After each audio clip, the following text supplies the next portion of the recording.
আসসালামু আলাইকুম আইটু ফ্যামিলি, কেমন আছেন আপনারা সবাই? সকলকে জানাই অনেক অনেক ভালোবাসা আর শুভকামনা। আজকে ব্লগটা শুরু করেছি আমি রান্নাঘর থেকে। তো সকালবেলা বললে ভুল হবে, কারণ ইদানিং তো সকাল একটু দেরিতেই হয়। যাই হোক, সকাল সকাল দেখি যে আমার বর বাজার করে নিয়ে এসেছে। তো বাজার তোলা দিয়েই আজকে আমার সারাদিনের প্রথম কাজটা শুরু হয়েছে। তো পছন্দের পেয়ারা নিয়ে এসেছে, পছন্দের বড়ই নিয়ে এসেছে। তো এগুলো সব আমি এখন সুন্দর করে ঝুড়ির মধ্যে তুলে নিলাম। পেয়ারা, বড়ই আর কলা, এই তিনটা জিনিস আমাদের। আর একটা নতুন জিনিস আজকে আমরা প্রথম ট্রাই করব। এখন তো না ইফতারের সময়, এই জিনিসটা আমাদের বাসায় আজকে প্রথম নিয়ে আসা হয়েছে। এটার নাম কি আপনারা অবশ্যই আমাকে কমেন্ট করে জানাবেন।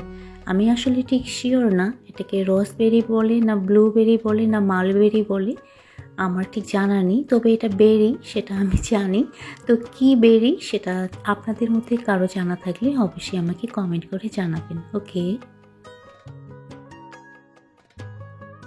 নাসিমা ক্রিয়েশন চ্যানেলের নাসিমা আপুর ছাদ বাগানে আমি এই গাছটা দেখেছি এবং ফলও দেখেছি, মেবি সেটাই হতে পারে। তো আপু নিশ্চয়ই এটার কমেন্টে অ্যান্সার দিয়ে দেবে। যাই হোক, কিছু শুকনো বাজারও নিয়ে এসেছিল, সেগুলো আমি সুন্দর করে ঢেলে নিয়েছি। রোজা আর 6টা না হলে 7টা এরকম আছে, কিন্তু এর ওই পর্যায়ে ছলা শেষ হয়ে গিয়েছিল, তো ছলা নিয়ে এসেছে। তো ছলা আমি ঢেলে নিয়ে এখন একটা পার্সেল, যেটা আমাদের কালকে নিয়ে আসা হয়েছে, কিন্তু আমরা যেহেতু পার্সেল সবাই মিলে একসঙ্গে খুলি, যার কারণে কালকে রাতে আর খোলা হয়নি। তো এখন সবাই মিলে এটা আনবক্সিং করে নেব। আমার ছেলে বেশি এক্সাইটেড, ও কোচিং থেকে এসেই বলতেছে যে মা এটা কখন খোলা হবে। তো আমি কোরআন তেলাওয়াত করতেছিলাম, তো একটু লেট হয়ে গেল এই জন্য খুলতে। তো এটা আমার পাঠিয়ে দিয়েছে ঢাকা থেকে বড় যা। তো আমি তো একদম সারপ্রাইজ, সত্যি আমি বলে বোঝাতে পারবো না কতটা খুশি হয়েছি, কারণ দীর্ঘদিনের স্বপ্ন ছিল, স্বপ্নই বলবো, আমার অনেক শখ ছিল যে এরকম অনেক আপুদের ব্লগে দেখতাম এ ধরনের কড়াইয়ের মধ্যে রান্না করতে। তো আমি মনে মনে ভাবতাম, ইস কবে যে আমি এ ধরনের কড়াইয়ে রান্না করতে পারবো। যাই হোক, সেই শখটা ভাবি পূরণ করেছে। আমি তো আনবক্সিং করার পরেই ভাবিকে কল দিয়েছিলাম। তো ভাবিকে তো অনেক অনেক থ্যাংক ইউ বলেছি, তার সঙ্গে ভাবিকে বলে দিয়েছি যে আপনারা যেদিন আসবেন সেদিনই এই কড়াইয়ের মধ্যে আমি রান্না করব। তো ভাবিকে তো আমি থ্যাংক ইউ বলেছি, তারপরও ভিডিওর মাধ্যমে আরেকবার থ্যাংক ইউ বলতেছি। ভাবি অনেক অনেক অনেক ধন্যবাদ, সত্যি আমি এটা অনেক পেয়ে খুশি হয়েছি, সেটা ভাষায় বলে প্রকাশ করতে পারবো না। এটা খোলার পরে আমি বারবার দেখতেছি, আর তুরাবি আমাকে বলতেছে যে মা তুমি কতবার দেখতেছো এটা। সত্যি আমার অনেক আজকে ভালো লাগতেছিল, আর আমি হাসতেছি মনে মনে, আর তুরাবি বলতেছে মা আজকে মনে মনে অনেক খুশি। বাবার জন্য পাঠিয়ে দেওয়া পাঞ্জাবিটার কালারটাও অনেক সুন্দর, তো বাবাও অনেক খুশি হয়েছে। বাবা তো সঙ্গে সঙ্গে বড় ভাইয়ের সঙ্গে কথা বলেছে। আর এদিকে ছাদে চলে আসা হয়েছে কিছুক্ষণের জন্য। ছাদে টমেটো পেকে গিয়েছে, সেটা তুলবো। আর টমেটো তুলবো ভিডিও যদি না করি তাহলে কেমন হয়। গাছের যে কোনো সবজি বা ফল তোলার সময় আমি ক্যামেরার মধ্যে একটু ক্যাপচার করে নিই আপনাদের কাছে শেয়ার করার জন্য, কারণ আমার ভালো লাগা জিনিসগুলো আমি সবসময় আপনাদের কাছে শেয়ার করি। তো সত্যি আজকে মনটা খুব ভালো। বড় ভাবির সঙ্গে কথা বলার পরে ভাবিকে তো রিকোয়েস্ট করলাম ঈদে আসার জন্য। ভাবিদের সঙ্গে কথা বলার পরে আমি আমার ছোট যাকে কল দিয়েছিলাম, তাকেও রিকোয়েস্ট করলাম যে আসো একসঙ্গে ঈদ করি। আসলে ঈদ মানে আমার কাছে মনে হয় পুনর্মিলন। এদিকে ছাদে এসেছি, কবুতরকে যদি না দেখানো হয় তাহলে কেমন হয়, তার সঙ্গে আমাদের বাগান বিলাস। তো এটার সামনে কবুতরকে খাবার দেওয়া হয়, আর ক্যামেরায় ধরলে কিন্তু মাশাআল্লাহ দেখতে অনেক সুন্দর লাগে। আর ওই যে টিনের ছাউনির মধ্যে কবুতরগুলো বসে আছে। তো বাজার থেকে যে সজনে ডাঁটা নিয়ে এসেছিল সেটা আমি সুন্দর করে বেছে নিয়েছি। আমার মেয়ে পেঁয়াজ মরিচ কেটে দিয়েছে, রান্না ঝটপট তুলে দিতে লাগবে। ছোট্টবেলায় মনে হতো যে ঈদ মানেই হচ্ছে নতুন জামা কাপড়, সালামি, কিন্তু যখন থেকে আমার বুঝ হয়েছে তখন থেকে আমার কাছে ঈদ একদম অন্যরকম। ঈদ মানে আমার কাছে মনে হয় পুনর্মিলন। কাজের সূত্রে যারা বাইরে থাকে ঈদের সময়ে তারা যখন দেশের বাড়িতে ফিরে, সেটাই আমার কাছে খুব ভালো লাগে। সেই সময়গুলো আসলে লাইফের কোয়ালিটি টাইম। এদিকে আমি কিন্তু একটা তরকারি তুলে দিচ্ছি, আমি তো কথা বলতেছি আর আপনারা আমার কথার সাথে ভিডিওটাও একটু দেখেন, ওকে? তাহলে বুঝতে পারবেন যে আমি কি করতেছি। তো গত কয়েকদিন আগে ভাবি আমাকে ফোন করে জিজ্ঞেস করতেছিল যে কী নিবা তুমি ঈদে। তো আমি ভাবিকে বলেছিলাম, ভাবি কিচ্ছু নিব না, শুধু আপনারা আসেন, আপনারা আসলে সবাই মিলে একসঙ্গে ঈদ করলেই এটাই হবে আমার ঈদের গিফট।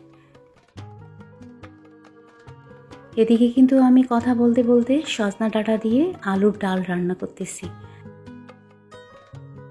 আমার কাছে লাইফের সব থেকে কোয়ালিটি টাইম মনে হয় পরিবারের একে অন্যের সঙ্গে টাইম স্পেন্ড করা।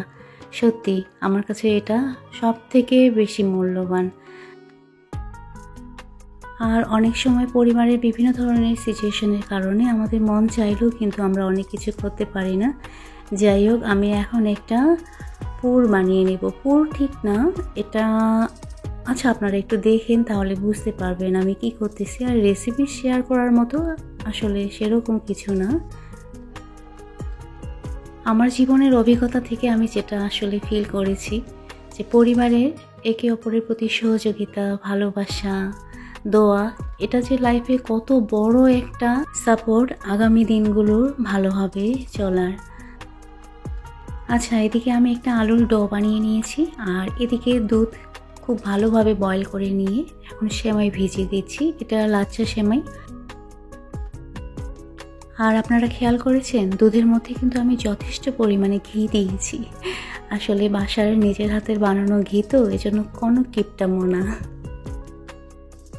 তো কিছুক্ষণের জন্য এটা আমি রেস্টে রেখে দেবো। আর এদিকে চলে এসেছি আমার মেয়ের ব্যালকনিতে একদম টসটসা লাল মরিচ নেওয়ার জন্য।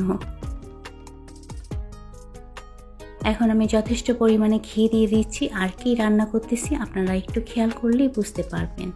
আসলে কি হয়েছে, সকালবেলা হঠাৎ করে আমার বর বলতেছে যে আমার বাবাকে, আমার বরের শ্বশুরকে সে ফোন করবে আজকে ইফতারি করার জন্য, কারণ আমার শ্বশুর আজকে বাসায় ইফতারি করবে। তো বাবা এর আগে ইফতারি করেছিল, তখন বাবা বলেছিল যে আমার শ্বশুর আব্বা যখন বাসায় থাকবে উনি আরেকদিন এসে ইফতারি করবে। তো বাবা যখন আজকে বলল বাসায় ইফতারি করবে, তখন আমার বর তার শ্বশুরকে কল করে বলেছে যে উনিও যেন এসে ইফতারি করে।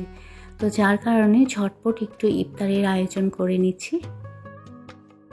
সেরকম কিছু আজকে আয়োজন নাই, ফ্রাইড রাইস করে নিচ্ছি। তো নর্মালি তো ফ্রাইড রাইস সবাই পারে, আমার আপুরা আমি দেখি তো খুব ভালোভাবে অনেকে অনেক সুন্দর রেসিপি শেয়ার করে। আসলে রেসিপি আমি সেইভাবে শেয়ার করতেছি না, যেরকম করে আমি নর্মালি করি ঠিক সেইভাবেই করতেছি। ছোলা যেহেতু বাসায় ছিল না, যার কারণে ছোলা আজকে ভেজানো হয়নি। আর আগে থেকে আমরা চিন্তা করেছিলাম যে আজকে ফ্রাইড রাইস খাবো। তো যেই চিন্তা করা সেই রান্না, কারণ বাচ্চাদেরকে একঘেয়েমি এক খাবার দিতে তো আমার নিজেরও ভালো লাগে না, আর আমারও খেতে আসলে ইচ্ছে করে না। জানি না এখন পর্যন্ত আমার সঙ্গে কে আছে, তারপরও বরাবরের মতো রিকোয়েস্ট করি।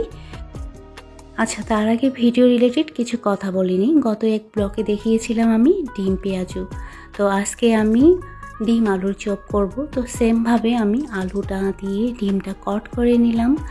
আর এখন যেটা করব, একটু ব্যাটার বানিয়ে নিয়েছি, এটার সঙ্গে ডিম, বেসন আর বিভিন্ন ধরনের মশলা দিয়ে পাতলা একটা ব্যাটার করে নিয়েছি। আর এদিকে চিকেন আমি ম্যারিনেট করে রেখেছি, চিকেন ফ্রাই করব। আর এখন যেটা আমি করব, চপটা ওই ব্যাটারের মধ্যে ডুবিয়ে নেওয়ার পরে এখন যেটা দিয়ে কট করব এটা হচ্ছে মুড়ির গুঁড়া। ব্লেন্ডারে মুড়িটা গুঁড়া করে নিয়েছি। আপনারা চাইলে পাটার মধ্যেও গুঁড়া করে নিতে পারেন। এটা দিয়ে আমি সেমভাবে সবগুলো করে নেব। আচ্ছা, এখন রিকোয়েস্ট করি, যারা আমার ভিডিওতে এখনও লাইক করেনি প্লিজ ভিডিওতে একটা লাইক করে দিন, আর ভিডিও রিলেটেড একটা হেলদি কমেন্ট করে দেবেন তখনই যখন ভিডিওটা আপনাদের ভালো লাগবে। ওকে। আর যারা আজকে ফার্স্ট টাইম আমার চ্যানেলটা ভিজিট করেছেন, আজকের ব্লগটা যদি আপনাদের একটু পরিমাণ ভালো লেগে থাকে তাহলে লাইক আর কমেন্ট তো করবেন। আর এ ধরনের ডেইলি লাইফস্টাইল ব্লগ যদি আপনারা দেখতে পছন্দ করেন তাহলে প্লিজ আমার চ্যানেলটা সাবস্ক্রাইব করে দিয়ে আমার পাশে থাকবেন। ওকে। তো আপনারা দেখেন আমি সেমভাবে কিন্তু চিকেনটাও কট করে নিচ্ছি, কিন্তু চিকেনটা আমি ডাবল কট করব, তাহলে খেতে একটু বেশি ক্রিস্পি হবে। আচ্ছা, আরেকবার একটা কথা না বললেই না, যারা আজকে প্রথম আমার চ্যানেলটা সাবস্ক্রাইব করবেন তারা সাবস্ক্রাইবের পাশে যে বেল অপশনটা আছে সেটা প্রেস করে অল অপশন সিলেক্ট করে রাখবেন, তাহলে যখন যখন আমি ভিডিও দেব আপনাদের কাছে নোটিফিকেশন চলে যাবে আর আপনারা আপনাদের সুবিধা মতো সময়ে আমার ভিডিওটা দেখে নিতে পারবেন। ওকে। তো এদিকে কথা বলতে বলতে কিন্তু আমি ডিম আলুর চপ ভেজে নিয়েছি। তো একের ভিতরে দুই, আসলে কি হয়েছে সময় সেরকম নাই যে আলাদা করে ডিম চপ করব বা আলাদা করে আলুর চপ করব, যার কারণে একসঙ্গেই কট করে নিয়েছি। তো একের ভিতরে দুই। এভাবে খেতে যে খুব একটা খারাপ লাগে তা না, ভালোই লাগে। তো এদিকে ফ্রাইড রাইসটাও আমি সুন্দর করে প্লেটের মধ্যে নিয়ে নিয়েছি। আজকে ভিডিও সেইভাবে শেয়ার করতে পারলাম না রান্নার, আসলে কি হয়েছে আজকে কেন জানি খুব খারাপ লাগতেছিল, এই জন্য কাজের ফাঁকে ফাঁকে একটু একটু করে রেস্ট নিয়ে কাজ করেছি, তো এই জন্য একটু লেট হয়ে গিয়েছে। এদিকে আমি শুকনো করে করলা আর আলু ভেজে নিয়েছি। এটা ইফতারির জন্য না, এটা ওই যে সজনে ডাঁটা দিয়ে আলুর ডাল রান্না করেছি সেটার সঙ্গে খাওয়ার জন্য রাতে আর শেষ রাতে। আর এদিকে এই যে প্রথম আজকে আমরা ট্রাই করব বেরি, সেটা টেবিলে দিয়ে দিয়েছি। আর বাবা তো অলরেডি চলে এসেছিল, ড্রয়িং রুমে দুই বাবা বসে গল্প করতেছিল। তো সবাই এখন টেবিলে চলে আসতেছে। দেখতে দেখতে 23টা রোজা চলে গেল। জানি না আগামী বছরে কে সঙ্গে থাকবে আর কে থাকবে না, আমিও হয়তো বা থাকতে নাও পারি। এই চিন্তাটা করেই আসলে আমি পরিবারের সঙ্গে খুব ভালোভাবে সময়গুলো কাটাতে চেষ্টা করি। তো আজকের মতো এই পর্যন্ত। সবাই ভালো থাকবেন, সুস্থ থাকবেন আর নিরাপদে থাকবেন। ওকে।